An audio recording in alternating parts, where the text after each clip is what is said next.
28শে জানুয়ারি থেকে 31শে মে পর্যন্ত এই যে শুক্র মীন রাশিতে থাকবেন, তারই মধ্যে 14ই মে পর্যন্ত রাহুর সাথে একত্রে অবস্থান করবেন। এর কিন্তু একটা বিগার ইম্প্যাক্ট 12টা রাশির প্রত্যেকটা রাশির উপরেই কিন্তু পড়বে।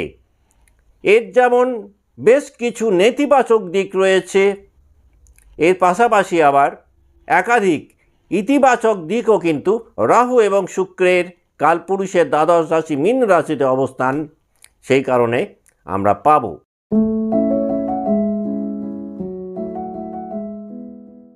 যাদের জন্ম রাশি বা লগ্ন বৃশ্চিক, মীন রাশিতে রাহু এবং শুক্রের একত্রে অবস্থানের ফলে সন্তানদেরকে নিয়ে কিন্তু চিন্তা ভাবনা এই সময়টাতে বাড়তে পারে। চাকরি জীবন যেমন চলছে তেমনই চলবে, বড় রদবদল হওয়ার কথা নয়।